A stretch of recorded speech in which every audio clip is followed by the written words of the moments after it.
they were understaffed even at the time. It also raised the security issue in there. So, but the issues that the GRNMA has raised, are they of merit?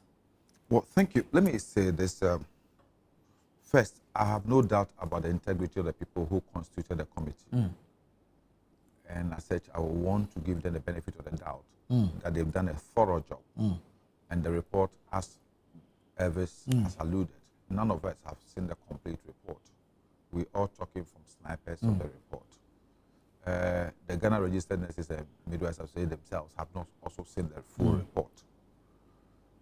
One, I totally will say whatever happened at the Ridge Hospital or the Greater Accra Regional Hospital that day was regrettable. It's unfortunate and never should be encouraged. We've all been to hospitals and health facilities where we've not had the best of care. We've been and we've all condemned in this nation the lackadaisical attitude, the uncaring attitude of some people within that profession. It has led to fatalities, it has led to some unfortunate incidents. But we've also had situations where some health professionals have exhibited high degree of, let me say, sensibilities to people who have come to their facilities. I have been to hospital in critical situations with people from my constituency, people who I know, people who have called me in difficulty. And when you go and you see within that space, you could have about 90% being people who are dedicated, committed, devoted to what they're supposed to do. And you could have 5 or 7% who still be there. I've seen a situation where when you are talking to the person was on her phone. You know, when you are even talking to the person, she had ear plug in her ears, and you know, as if you don't matter. But in situations like this, that is where you must also exercise some level of emotional intelligence in how you are, because sometimes your reaction could lead to the person responding to what you want, or also totally ignoring you. So I would say whatever happened there was unfortunate. The young men were excusable, let me say, a bit exuberant. And they were touched by what the problem they had. And I said in that situation, the frustration took over them. And I think that contrary to what Elvis is saying, the minister himself had condemned whatever happened there. Before the presentation of the report, certain things were identified. For example, the security situation. And I have lamented seriously about the security situation in most of our hospitals, not only Rich, but in a lot of our hospitals. Because you see, in certain jurisdictions, if you don't have any direct relationship with the person, the patient, you are not allowed beyond a particular point. You go to Kolebu, for example, and then there is an emergency. And you could see 30, 50 people, one patient. Where is the space? You understand? And then you see there everybody talking, murmuring and shouting, and it creates a whole panic situation within a health facility. So I think all hospitals across the country, all health facilities must improve upon their internal security mechanisms. And also the Ministry of Health and the Ghana Health Service must have certain protocols as far as health facilities are concerned. You understand? We should have reception area where if we are not asked to come, you cannot move, you cannot go. You understand? Because if a patient is under care, you are not a doctor, you are not a nurse.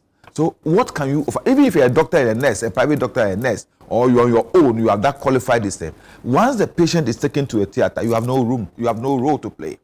Because it is not your responsibility at that time. It is not your facility. You understand? So you can't come and assume a role and offer any Medicare.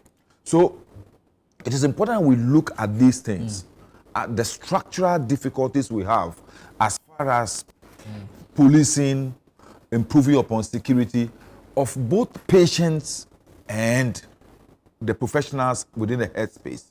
Because look, I've seen situations where people have followed patients to hospitals and even attack them there for one thing or the other. Yeah. You understand? A driver hits somebody. He picked up the body, took the body to the hospital. The people followed up and went and attacked the driver there. You understand? Yeah. All these things are part of the general issue. And I think whatever happened has given us an opportunity to sit down as a country and look at how we can see our health facilities as another place where nuisance and nonsense are not permitted. That the security protocols of these health facilities must be improved no matter what. Even if it's a CHIPS compound, there's a limit to which anyone could go. You are not permitted here, you can only be here, you can only be there. So that at least the environment will really have that peaceful, congenial environment that the professionals are needed, that the patients also need to be able to recuperate. So that must be looked at. Secondly, I also want to say that I've seen many cases where issues like this have been exaggerated, especially when we, the political actors, get ourselves involved. You understand? Yeah. We want to play this for a political advantage, and then we exaggerate. Look, I've seen a situation where there has been a minor incident involving people around me, and then this guy, I was there, I was a witness. This guy went to the hospital. Next time he came, he had a plaster here. He has this thing. You understand? Just to, take advantage of the situation. So I would not say it happened, but it is evidently clear that the medical report of the lady was seen by the committee, and it didn't state some of the issues that have been put within the public space, like a broken shoulder, like this and this. It didn't, but it still saw some cases of contusions. That means that at least there was some physical touch. Right. You understand? It's evident. Once the issue of contusion has come in, it means that there was a physical touch. Because if I hold your hand so strongly, definitely you will have some abrasions and contusions. And that is evident. But necessarily not... And you see, when somebody has shoulder dislocation, it's not something that can heal within a second. So further medical checks can even prove those things. So I think that the GRNMA have also taken this thing a bit. They have escalated all this discussion. I'm being frank with you. The way and manner the president and the secretary have spoken. I listened to one on another network, one of the account networks, and the gentleman was horribly unprofessional. There is no way I think a professional person should speak the way he spoke. And you see, when you speak that way as a professional, heading the whole huge national distance, when you speak that way, you are putting yourself above the interest of the association. And you make people sit outside and draw conclusions. Some of the conclusions will be hasty generalization or hasty conclusions about the whole body. So I think he must take himself out and look at the issue that has happened and use that as a basis to ask for a better conditions, welfare, protection, and things for the people within that space. Because, look, it's like us. I'm one of you. Something happens. A media man is attacked. The DJ comes, issues a statement, and what happens next?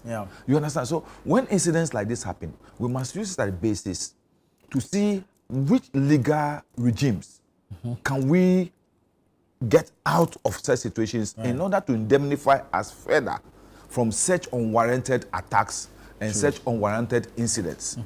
We shouldn't reduce this thing just to the issue of the young man and his people. How did the young man and his people even enter the place in the first place? There should be a security post. They rode motorbikes into the system. How did they get through? If you go to Ridge Hospital, the way even people come in, everybody can just have access. You understand? Because the second part of the second phase of the project has not been done. So that whole place is open. It is all right. Something must be done to fence it off. Right. This is a health institution. So even the wind that blows into the health institution could have effect on the health situation of the patients on admission. Yeah. So we must try and do these things. And these are the things we must look. If you go to University of Ghana Medical Hospital, I don't think anybody could have done what happened at the University of Ghana Medical Hospital because the facility looked secured. These things sometimes happen in Kolebu at the emergency because of its closeness to it. But then now, even if you go there, they've strengthened the security there. They have 2-3 people there who always have the gate locked. You have to show the reason why you are coming there before they open you and other things. So there must be something which will be there. And I think that the minister has already stated.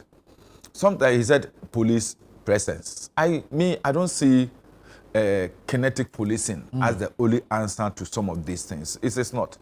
The security, the institution itself can have its own private security that will be under their control with the sort of expertise and the sort of training that can make them withstand set things. If you go outside the country, it is not a state security who provides security for such institutions.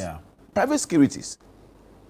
Why are the embassies and things in Accra not using state security as their thing? So we can still have private security systems that are competent enough to withstand certain things and prevent people from, breaking down the systems we provided to offer us the services we need. I think whatever happened is unfortunate, and I think that the lady nurse has also put herself too much into the whole controversy.